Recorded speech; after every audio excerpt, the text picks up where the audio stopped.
बिस्मिल्लाहिर्रहमानिर्रहीम। अस्सलाम वालेकुम नाज़रीन, आप देख रहे हैं आज तक न्यूज़। इससे पहले आप इस कहानी की 82 एक साथ सुन चुके हैं और अब किस नंबर 83 मुलाहिज़ा फरमाएं। वो भी चंद कदम ही चला था कि पीछे से किसी ने उसके कंधे पर हाथ रख दिया। उसने मुड़कर देखा और उसके साथ ही उसका दिल उछलकर हल्के में आ गया।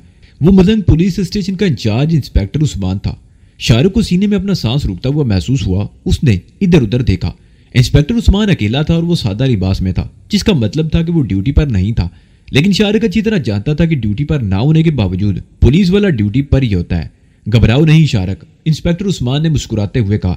इस वक्त तुम्हें मुझसे कोई नुकसान नहीं पहुंच सकता, बल्कि ये हम दोनों की खुशकिस्मती है कि इस वक्त हमारी मुलाकात होगी। हम दोनों एक दूसरे के काम आ सकते हैं। चलो किसी जगह बैठकर इत्मीनान से बात करते हैं। मेरे साथ कोई धोखा तो नहीं?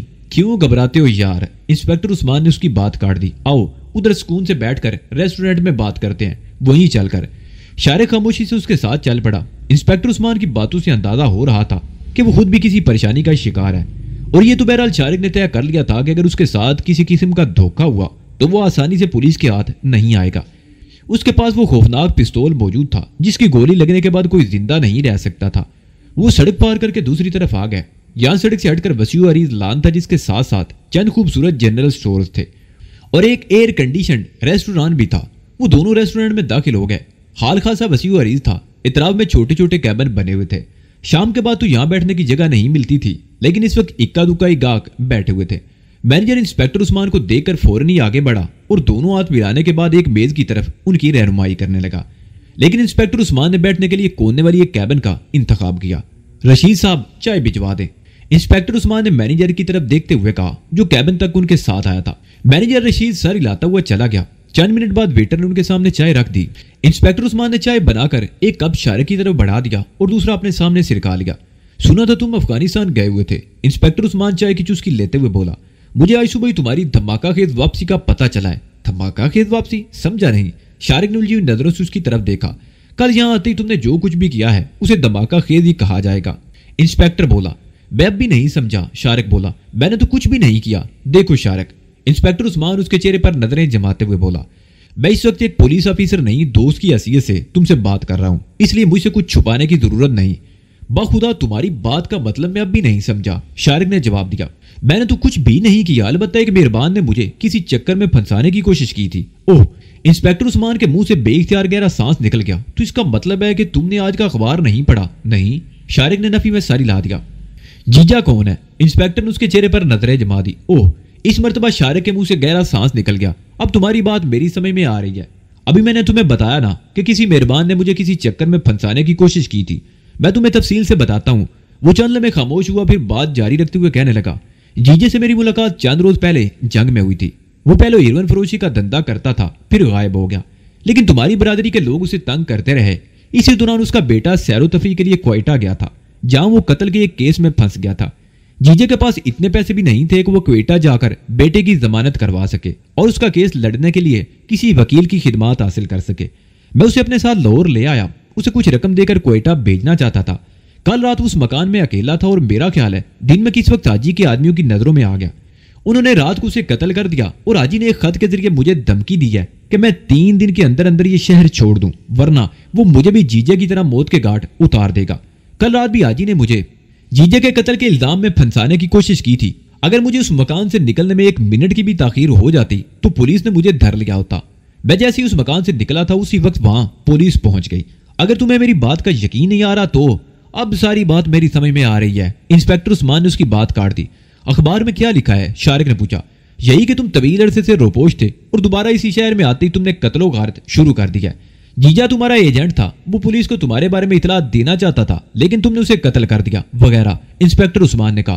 पुलिस को यह कहानी भी हाजी ने दी होगी, शाहरुख ने कहा। हाजी शाह ये समझता है कि मैं उसके खौफ से ये शहर छोड़कर भाग जाऊंगा, लेकिन मुझे तो अभी उससे बहुत लंबा चौड़ा हिसाब बेबाक करना है। उसने मेरी माँ और बहन के साथ जो ज्यादतियां की हैं, जब तक उनका बदला नहीं लूंगा चैन से नहीं बैठूंगा। सब जानता हूं, इंस्पेक्टर उस्मान बोला, इसलिए तुम्हारी मदद करना चाहता हूं और मुझे भी तुम्हारी मदद की जरूरत है। लेकिन तुम्हें मुझसे हमदर्दी क्यों है और मेरी मदद क्यों करना चाहते हो? शाहरुख ने उसे घूरा। इसलिए कि मुझे भी हाजी की वजह से मुलाजमत से मुअत्तल कर दिया गया है, इंस्पेक्टर बोला। क्या? शाहरुख ने चौंक कर उसकी तरफ देखा। तुम्हारे चले जाने के बाद हाजी के आदमियों ने तुम्हारे अड्डे पर हमला कर दिया। इंस्पेक्टर उस्मान ने कहा, यह अब से तकरीबन 2 महीने पहले की बात है। तुम्हारा आदमी सफेद पाउडर का थोड़ा बहुत धंधा कर रहा था। हाजी के आदमी ने उसे इस तरह मारा पीटा कि उसकी दोनों टांगों और दोनों बाजुओं की हड्डियां तोड़ दी। उस इलाके के लोग आए दिन के झगड़ों से तंग आ चुके हैं। उस अड्डे की वजह से लोगों का सुकून बर्बाद हो चुका है। उस हंगामे के बाद इलाके के लोगों के एक बड़े ने डीआईजी से मुलाकात करते हुए सूरत हाल से आगाह किया। डीआईजी ने उस रोज मुझे कार्रवाई के अहकाम जारी किए। मैंने छापा मारकर हाजी के 2 आदमियों को गिरफ्तार कर लिया। हाजी को तो तुम जानते ही हो। मेरी उस कार्रवाई का नतीजा ये निकला कि अगले ही रोज आईजी ने मुझे मुअत्तल कर दिया। वो चंद लम्हों को खामोश हुआ, फिर बात जारी रखते हुए बोला, मुझ पर यह उताब हाजी की वजह से ही आया है। मेरी 21 साल की सर्विस है।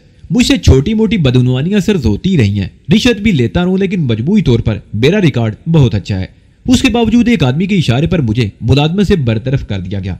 अगर किसी गलत काम पर मेरे खिलाफ कार्रवाई होती तो मैं सब्र कर लेता, लेकिन यह सब कुछ एक ऐसे शख्स के कहने पर हुआ जो खुद गर्दन तक जराइम की दलदल में धंसा हुआ है। मैंने उसकी एक मुजरिमाना कार्रवाई के खिलाफ उसके बंदों को पकड़ा था, जिसका नतीजा मुझे भुगतना पड़ा। अगर तुम मुअत्तल ना होते तो शायद इस तरह होटल में बैठकर मुझसे बातें करने की बजाय मेरे हाथों में हथकड़ियां डालने की कोशिश करते। शारिक मुस्कुराया। शायद इंस्पेक्टर भी मुस्कुरा दिया। अब क्या चाहते हो? शारिक ने सवालिया निगाहों से उसकी तरफ देखा। देखो शारिक, इंस्पेक्टर उस्मान बोला, मैंने हमेशा तुम्हारे साथ ताउन किया है, तुम्हारी मदद की है और अब मुझे तुम्हारी मदद की जरूरत है। वो चंद लम्हों को खामोश हुआ, फिर बोला, सूरत-ए-हाल ये है कि मैंने अपनी मुअत्तली के खिलाफ हाई कोर्ट में तो केस दायर कर दिया है।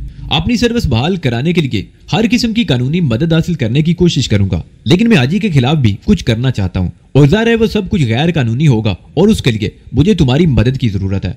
क्या तुम चाहते हो कि मैं हाजी को कत्ल कर दूं? शारिक ने कहा, यह इतना आसान नहीं होगा। उस्मान ने कहा, लेकिन बाद दूसरे तरीकों से उसे नुकसान पहुंचाया जा सकता है। मैं तुम्हें टिप्स दूंगा। मसलन, शारिक ने सवालिया निगाहों से उसकी तरफ देखा, तुम उसके साथ काम करते रहे हो, लेकिन तुम्हें भी मालूम नहीं कि उसका तरीकाकार क्या है। मैं जानता हूँ, उसके अड्डों से वाकिफ हूँ। उसके कम से कम 2 ऐसे अड्डे मेरी नजरों में हैं जहां उसकी बैनुल अक़वामी डीलिंग होती है। उन अड्डों पर अगर तुम्हारी तरफ से कार्रवाई हो जाए तो उसके होश ठिकाने आ जाएंगे। उस मामले में मैं भी तुम्हारा साथ दूंगा। किस तरह? शारिक ने पूछा। जिस इलाके में हाजी के खिलाफ कार्रवाई करोगे, मैं कोशिश करूंगा कि उस इलाके के थाने से तुम्हारे खिलाफ कोई कार्रवाई ना हो। मैं सर्विस से मुअत्तल हुआ हूँ, लेकिन मेरे ताल्लुकात तो खत्म नहीं हुए। ठीक है, शारिक ने गहरा सांस लेते हुए कहा, क्या तुम बता सकते हो कि मेरे घर पर जिन लोगों ने हल्ला बोला था उनमें कौन कौन शामिल था? उनमें से 2 को तो मैं जानता हूँ, उस्मान ने जवाब दिया।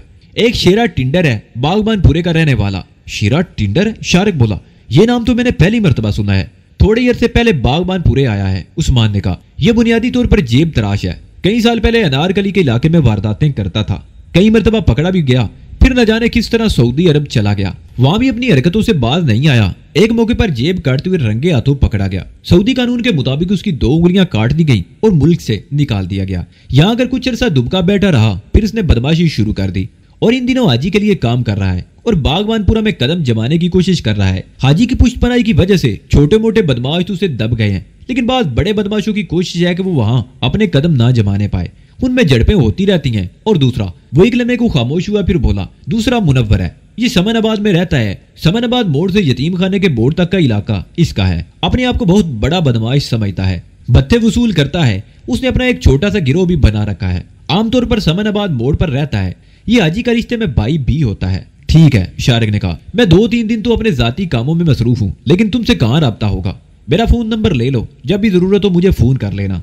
इंस्पेक्टर उस्मान ने जेब से एक कार्ड निकालकर उसकी तरफ बढ़ा दिया। शारिक ने कार्ड देखा, उस पर घर का फोन नंबर लिखा हुआ था। उसने कार्ड जेब में डाल दिया और उठकर खड़ा हो गया। ठीक है, अब मैं चलता हूँ, 1-2 दिन बाद तुमसे राब्ता करूंगा। वो दोनों रेस्टोरेंट के बाहर आ गए। चंद सेकंड रेस्टोरेंट के सामने खड़े रहे, फिर उन दोनों के रास्ते मुख्तलिफ हो गए। इंस्पेक्टर उस्मान के बारे में सोचकर शारिक दिल ही दिल में मुस्कुरा रहा था। मादी में इसी की वजह से शारिक को बहुत सी परेशानियां उठानी पड़ी थी और अब वो खुद ही इसके सामने झुक गया था। वो खुद मुसीबत में फंसा हुआ था और शारिक से मदद हासिल करना चाहता था। शारिक अच्छी तरह जानता था कि इंस्पेक्टर उस्मान खुद हाजी के खिलाफ कुछ भी नहीं कर सकता था। वो बंदूक उसके कंधे पर रखकर चलाना चाहता था। अगर हाजी से इंतकाम ना लेना होता तो शारिक इंस्पेक्टर उस्मान को साफ जवाब दे देता, लेकिन अपना इंतकाम लेने के लिए उसने उस्मान की मदद करने की हामी भर ली। उस्मान ने ठीक ही कहा था कि वो मुअत्तल हुआ था, उसके ताल्लुकात खत्म नहीं हुए थे। हर थाने से उसके ताल्लुकात थे और शारिक उस्मान के उन ताल्लुकात से फायदा उठाना चाहता था। शारिक ने इंस्पेक्टर उस्मान से 2-3 दिन का वक्त लिया था। दरअसल इस दौरान वो तैयारी कर लेना चाहता था। इसके पास कोई आदमी नहीं था और हाजी जैसे शुतर के खिलाफ कार्रवाई के लिए आदमियों की जरूरत थी। शारिक थोड़ी देर तक पैदल चलता रहा, फिर उसे एक रिक्शा मिल गया। वो रिक्शे पर बैठकर लंडा बाजार की तरफ रवाना हो गया। नौलखा बाजार में दाखिल होते ही उसने रिक्शे छोड़ दिया और पैदल आगे चलने लगा। लंडा बाजार अब इतना फैल गया था कि नौलखा बाजार की गलियों में भी सेकंड हैंड कपड़ों के अंबार लगे हुए थे और यहाँ पैदल चलने वालों के लिए भी रास्ता तंग हो गया था। लंडा बाजार में अब सिर्फ सेकंड हैंड कपड़े ही नहीं मिलते थे, बल्कि जूते, मोजे, बच्चों की चड़ियां, बटन और खवातीन के अंडरगारमेंट्स भी दस्तयाब थे। उन दरामदशुदा चीजों से न सिर्फ बहुत से गरीबों का भला हो रहा था, बल्कि मुख्तलिफ बीमारियां भी अंदर ही अंदर अपना काम कर रही थी। शारिक लंडा बाजार के हुजूम में चलता हुआ बाबू होटल पहुंच गया। एक मेज पर बैठकर उसने वेटर को चाय लाने के लिए कहा। कुछ देर बाद वो चाय की चुस्कियां लेता हुआ होटल में आने जाने वालों को देखने लगा। इस होटल के ज्यादा गाहकों को ताल्लुक मजदूर तबके से था। होटल का मालिक बड़ा मेहरबान किस्म का आदमी था। अगर कोई मेहनतकश किस्म का आदमी कम भी दे जाता तो खामोश हो जाता। ऐसे लोगों से वो पूरे पैसों का मुतालबा कभी नहीं करता था। उस होटल के ऐन सामने सड़क के दूसरी तरफ एक तंग सा रास्ता था जो सुल्तान सराय में चला गया था। उस रास्ते पर भी सेकंड हैंड कपड़े बेचने वालों का कब्जा था। पैदल चलने वालों के लिए बहुत कम रास्ता बचा था। रास्ते की दूसरी तरफ जहाँ कभी सुल्तान सराय का गेट हुआ करता था, वहाँ चाय की एक दुकान थी। शारिक अब चाय की उस दुकान की तरफ देख रहा था। रास्ते में आते जाते लोगों की वजह से बार बार चाय की दुकान उसकी निगाहों से ओझल हो रही थी। तकरीबन आधे घंटे बाद शारिक अपनी जगह से उठ गया। उसने चाय के पैसे अदा किए और सड़क पार करके सुल्तान सराय वाले रास्ते पर चलने लगा। वो चाय की दुकान पर पहुंच गया। काउंटर के पीछे एक बारी भरकम आदमी बैठा हुआ था। उसके दाईं तरफ गले और पेशानी पर किसी पुराने जख्मों के निशान थे। दाढ़ी उसने गालबन शौकिया रखी हुई थी, क्योंकि उसके माथे पर नमाजी होने का कोई निशान नजर नहीं आ रहा था। मौजू कहाँ है? शारिक ने काउंटर के सामने रुककर पूछा। मौजू? कौन मौजू? वो शख्स सुलझी हुई निगाहों से उसकी तरफ देखने लगा। मौजुद्दीन, तुम्हारा कजन। शारिक ने उसके चेहरे पर नजरें जमाते हुए कहा, मेरा नाम शारिक है और मेरा उससे मिलना बहुत जरूरी है। ओह! वो शख्स चौंक गया। उसने एक बार फिर शारिक को नीचे से ऊपर तक देखा, फिर एक तरफ इशारा करते हुए बोला, उस तरफ दुकानों के साथ साथ चलते जाओ, 8वीं दुकान में तुम्हें मौजूद नजर आ जाएगा। शारिक उसका शुक्रिया अदा किए बगैर दुकानों के साथ साथ चलने लगा। सुल्तान सराय में अगरचे ज्यादातर मोटर वर्कशॉप और स्पेयर पार्ट्स की दुकानें थी, लेकिन लंडा बाजार की चंद दुकानें गोदाम के तौर पर इस्तेमाल होती थी। ये सब सेकंड हैंड कपड़ों के गोदाम थे। शारिक 8वीं दुकान के सामने रुक गया। दुकान के अंदर 2 आदमी बैठे हुए थे जो कपड़े छांट रहे थे। उनमें एक तो बूढ़ा आदमी था, सर और दाढ़ी के बाल बिल्कुल सफेद थे और जाहिर है वो मौजूद नहीं हो सकता था। दूसरा दरमियाने कद का हट्टा कट्टा आदमी था। उसका सर गंजा और एक कान में बुझा हुआ सिगरेट फंसा हुआ था। उसे सफेद खद्दर की शलूका किस्म की वास्कट पहन रखी थी और चेकदार कपड़े धोती बंधी हुई थी। उसकी कनपटी पर भी जख्म का पुराना निशान था। उसके बाजुओं के उभरे हुए मसल देखकर उसकी जिस्मानी कुव्वत का अंदाजा लगाया जा सकता था। उन दोनों आदमियों ने बैक वक्त गर्दन उठाकर शारिक की तरफ देखा। बूढ़े की आंखों में तो उलझन सी नजर आने लगी। अलबत्ता दूसरा आदमी उसे देखकर चौंके बगैर ना रह सका। वो मौजूद था शारिक बाबू। वो अपने हाथ से पकड़े हुए कपड़े छोड़कर एक झटके से उठ खड़ा हुआ। शारिक ने आगे बढ़कर बड़ी गर्म जोशी से उससे हाथ मिलाया। अच्छा हुआ तुमने पहचान लिया, वरना मुझे अपना तारुफ कराने में कुछ दुश्वारी पेश आती। हद हो गई शारिक बाबू, मैं तुम्हें कैसे ना पहचानता, मौजू ने कहा और बूढ़े की तरफ देखते हुए बोला, कोबे जा चाय लेकर आ, इसहाक से कहना अच्छी सी चाय बनाए, मलाई वाली। वो शारिक की तरफ मुड़ गया और कपड़ों की एक गठरी की तरफ इशारा करते हुए बोला, बैठो शारिक बाबू, खड़े क्यों हो? बूढ़ा उठकर बाहर चला गया और शारिक गठरी पर बैठते हुए बोला, क्या कर रहे हो आजकल? मेहनत मजदूरी करके वक्त गुजारा हूँ शारिक बाबू। मौजू ने गहरा सांस लेते हुए कहा, लाहौरियों को पता नहीं क्या हुआ है, किसी में दम खम ही नहीं रहा। बाजा गुजर से तुम्हारा आमना सामना होता रहता था तो जरा रौनक रहती थी। बाजा गुजर खत्म हो गया, तुम लाहौर छोड़कर चले गए, बस हर तरफ खामोशी नजर आती है। अब ये खामोशी टूटने वाली है, शारिक ने कहा। खामोशी कैसे टूट सकती है शारिक बाबू? मौजू ने कहा, अब यहाँ सिर्फ हाजी रह गया है और तुम भी। हाजी के साथ मिल गए हो तो दोनों के सामने सर उठाने की हिम्मत कौन कर सकता है? कौन टकराएगा तुम लोगों से? हम दोनों तो आपस में टकरा सकते हैं ना, शारिक बोला। क्या? मौजू ने हैरत से उसकी तरफ देखा, कोई अनबन हो गई है?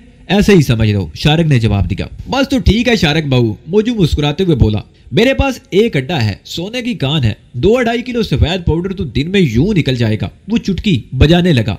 लेकिन इस मर्तबा सफेद पाउडर की नहीं अपनी होगी, शारिक ने कहा। ओह समझ गया, बंदे गिराने हैं, मौजू ने उसकी तरफ झुकते हुए कहा। हाँ यही समझ लो, शारिक बोला। कई दिन से छलियां फड़फड़ा रही हैं शारिक बाबू। वो दायां हाथ बाएं बाजू के मसल पर मारते हुए बोला, तुम हुक्म करो, बंदे का नाम और पता बता दो। वो कल सुबह को सूरज नहीं देख सकेगा, आज रात मैं उसे ऊपर पहुंचा दूंगा। शारिक कोई जवाब देना चाहता था कि बूढ़ा कुबा 2 गिलास चाय लेकर आ गया। शारिक ने जेब से 10 का एक नोट निकालकर उसकी तरफ बढ़ा दिया। गोल्ड लीफ के 2 सिगरेट भी ले आओ। बूढ़ा नोट लेकर वापस चला गया। इतनी जल्दी भी नहीं। बूढ़े के जाने के बाद शारिक मौजू की तरफ देखते हुए बोला, कल रात बात करेंगे, मुझे अभी 2 और आदमियों की जरूरत है। एक का बंदोबस्त तो मैं कर सकता हूँ, मौजू बोला। बड़ा जीदार और बड़ा ही वफादार बंदा है। कौन है? शारिक ने सवालिया निगाहों से उसकी तरफ देखा। पप्पू सियालकोटी।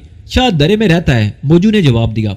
नाम तो सुना हुआ है, बहरहाल कल रात 8 बजे उसे लेकर दाता दरबार के उस गेट के करीब पहुंच जाना जहां देगे पकती हैं।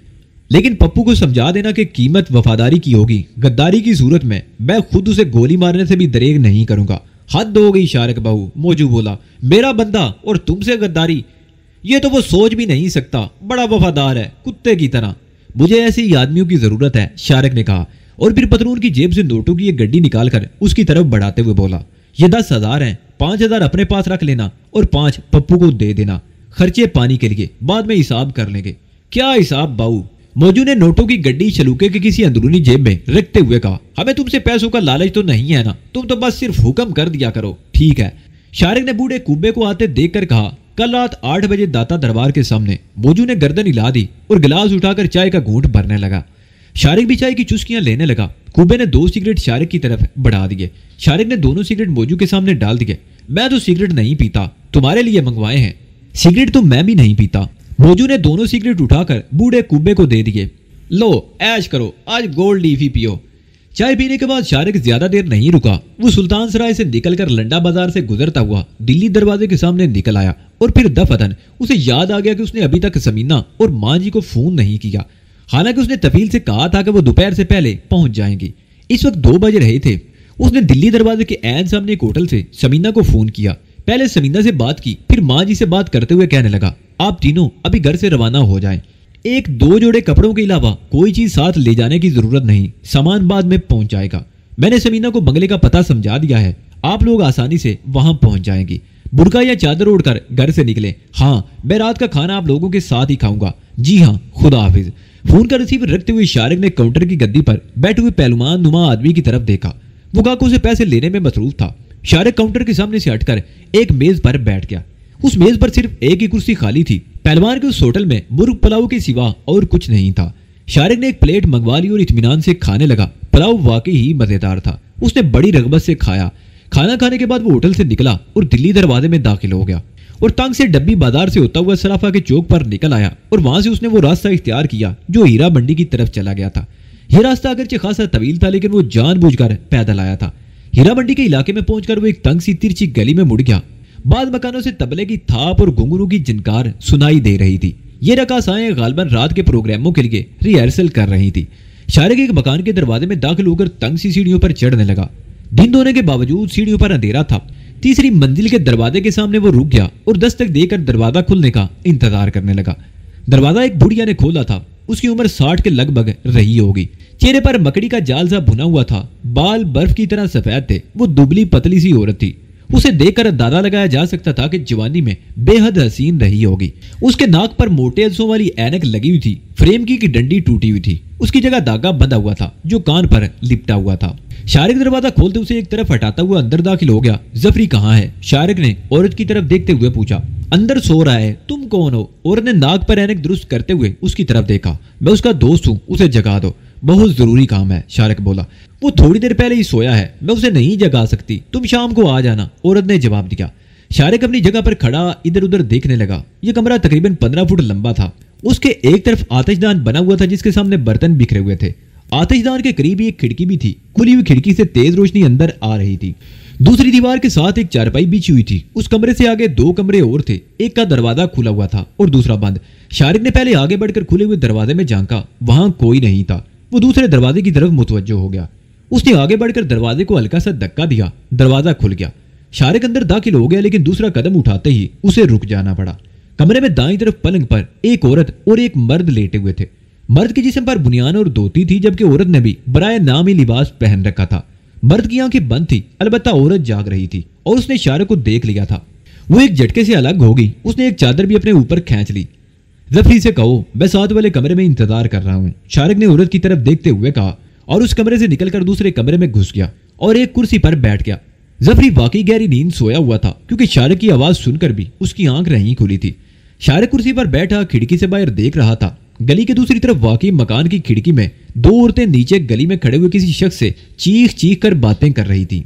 तकरीबन 5 मिनट बाद जफरी कमरे में दाखिल हुआ। उसकी आंखें सुर्ख थी, चेहरा भी गुस्से से सुर्ख था। गालिबन इस मुदाखलते बेजा पर वो झुंझला गया, लेकिन शारिक को कुर्सी पर बैठे देखकर उसका गुस्सा काफूर हो गया और चेहरे के तासरात बदल गए। शारिक बाबू तुम? اس نے آگے بڑھ کر بڑی گرم جوشی سے شارق سے ہاتھ ملایا۔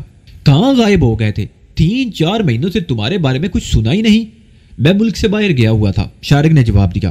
معلوم ہوتا ہے کہ آج کل تمہارے پاس کوئی کام نہیں ہے، اور آج تمہیں دیکھ کر یہ بھی سچ ثابت ہو گیا کہ بیکار آدمی شیطان کے شکنجے میں آ جاتا ہے۔ سچ کہتے ہو شارق بہو، ظفری نے گہرا سانس لیتے ہوئے کہا۔ بیکار آدمی واقعی شیطان کے چکر میں آ جاتا ہے، لیکن کچھ کرنے کو ہے بھی تو نہیں۔ سارا دن ایسے ہی پڑا رہتا ہوں، شام کو ان گلیوں میں آنے والے تماش بینوں سے چائے پانی کا خرچہ وصول کر لیتا ہوں، اس کے علاوہ کچھ بھی نہیں۔ اب تم آئے ہو تو معلوم ہوتا ہے کہ کچھ گہما گہمی شروع ہونے والی ہے۔ ٹھیک سمجھے، شارق نے مسکراتے ہوئے جواب دیا۔ گہما گہمی واقعی شروع ہونے والی ہے، لیکن اس مرتبہ مقابلہ زیادہ چالاک اور طاقتور دشمن سے ہے۔ میں تمہیں اندھیرے میں نہیں رکھنا چاہتا، اگر تم چاہو تو انکار کر سکتے ہو۔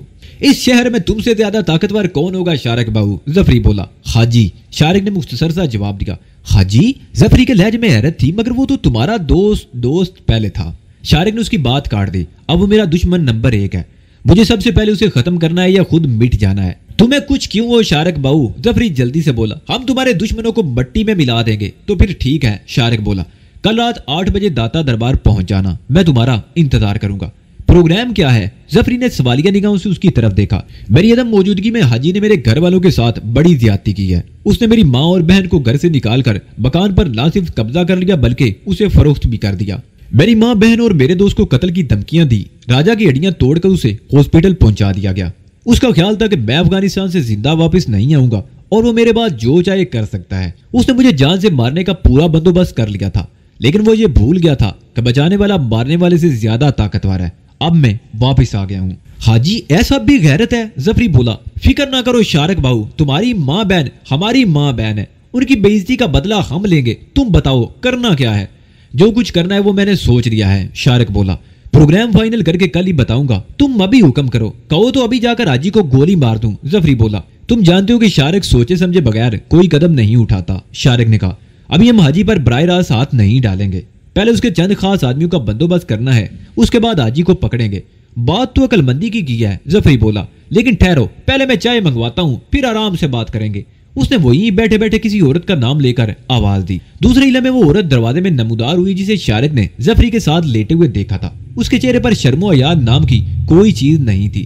زمرد، میرا جگری یار آیا ہے، اب تم جاؤ اور کسی کے ہاتھ چائے بھجوا دینا۔ شارق کو سمجھنے میں دیر نہ لگی کہ وہ کوئی دندے والی عورت تھی۔ وہ چند لمحے شارق کی طرف دیکھتی رہی، پھر خاموشی سے نکل گئی۔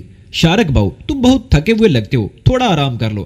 آرام تو میں اس وقت کروں گا جب حاجی کو ٹھکانے لگا دوں گا، شارق نے جواب دیا۔ ہم مل کر اسے ٹھکانے لگائیں گے، ظفری بولا۔ کچھ ہی دیر بعد چائے آ گئی۔ وہ دونوں چائے کی چسکیاں لیتے اور باتیں کرتے رہے۔ ظفری حاجی کے بارے میں جان کر بہت غصے میں آ گیا تھا۔ وہ اونچا، لمبا اور بھاری ڈیل ڈول کا آدمی تھا اور چہرے ہی سے بدماش لگتا تھا۔ اسے دیکھ کر شریف آدمی کو تو ویسے ہی دم نکل جاتا تھا۔ ظفری اور موجود جیسے آدمی وہ لوگ جو اپنے آقا کے لیے جان بھی دے سکتے تھے۔ یہ لوگ بد کردار اور بدماش ضرور تھا، لیکن ان کا بھی اپنا ایک کردار تھا۔ ماضی میں شارق نے ان پر کچھ احسانات کیے تھے۔ پہلے ان سے کوئی کام نہیں لیا گیا تھا، لیکن اب وہ انہیں آگے لانا چاہتا تھا۔ اس کے خیال میں حاجی سے نمٹنے کے لیے ایسے ہی آدمیوں کی ضرورت تھی۔ شارق اس وقت واقعی تھکن سی محسوس کر رہا تھا۔ وہ کئی میل تک دھوپ میں پیدل چلتا آیا تھا۔ آدمیوں کا بندوبست ہو جانے کے بعد اسے کچھ اطمینان سا ہو گیا۔ چائے پینے کے بعد وہ کرسی سے اٹھ کر ریگزین کے صوفے پر لیٹ گیا۔ باتیں کرتے اس کی آنکھیں بند ہونے لگی۔ ظفری سمجھا کہ وہ سو رہا ہے۔ وہ خاموشی سے اٹھ کر کمرے سے نکل گیا۔ شارق سویا نہیں تھا، آنکھیں بند کر کے صورتحال کے بارے میں سوچ رہا تھا۔ اس نے طے کیا تھا کہ حاجی پر براہ راست حملہ کرنے کی بجائے پہلے اس کے خاص آدمیوں سے نمٹا جائے۔ اس سلسلے میں اس نے سب سے پہلے منور سے نمٹنے کا فیصلہ کیا۔ منور رشتے میں حاجی کا بانجا بھی ہوتا تھا۔ اس کا اچھے دیکھ کر حاجی یقیناً تل ملا اٹھے گا۔ ویسے حاجی کے بارے میں شارق کسی خوش فہمی میں مبتلا نہیں تھا۔ اپنے کسی آدمی پر حملے کے بعد وہ خاموش نہیں رہے گا۔ اس نے طے کر لیا تھا کہ حاجی کو سنبھلنے کا موقع نہیں دے گا۔ یہی سب کچھ سوچتے ہوئے شارق واقعی سو گیا۔ اس کی آنکھ کھلی تو شام کے 7 بج رہے تھے۔ کمرے میں اندھیرا تھا۔ آنکھ کھلنے کے بعد کچھ دیر تک وہ یہ اندازہ ہی نہ لگا سکا کہ وہ کہاں ہے۔ پھر تبلے کی تھاپ اور گھنگریوں کی جھنکار کانوں سے ٹکرائی تو ایک جھٹکے سے اٹھ کر بیٹھ گیا اور ٹھیک اسی لمحے ظفری کمرے میں داخل ہوا۔ میں سو گیا تھا اور تم نے مجھے جگایا ہی نہیں، شارق نے اسے گھورا۔ تم بہت تھکے ہوئے تھے، میں نے اس لیے تمہیں نہیں جگایا کہ تھوڑا آرام کر لو، ظفری نے جواب دیا۔ تم منہ ہاتھ دھو لو شارق بہو، میں نے چائے منگوائی ہے۔ شارق اٹھ کر باہر والے کمرے میں آ گیا۔ وہاں ایک طرف بیسن لگا ہوا تھا۔ اس نے منہ ہاتھ دھویا اور دوبارہ کمرے میں آ گیا۔ تھوڑی دیر بعد ہی چائے آ گئی۔ شارق جب ظفری کے مکان سے نکلا تو رات کے 8 بجنے والے تھے۔ بازار کی رونق شروع ہو رہی تھی۔ ہر طرف تبلے کی تھاپ اور گھنگرو کی جھنکار سنائی دے رہی تھی۔ شارق ٹہلتے ہوئے ٹیکسالی گیٹ پر آ گیا اور بورڈ پر کھڑے ہوئے ایک خالی رکشے پر بیٹھ گیا۔ رات 10 بجے تک وہ شہر کے مختلف علاقوں میں مختلف کاموں میں مصروف رہا اور جب وہ گلبرگ والی کوٹھی کے سامنے رکشے سے اترا تو 10:30 بج رہے تھے۔ اس نے گیٹ کی گھنٹی بجائی، تفیل نے گیٹ کھولا۔ شارق گیٹ میں داخل ہو کر برآمدے میں پہنچا تو ٹھٹک کر رک گیا۔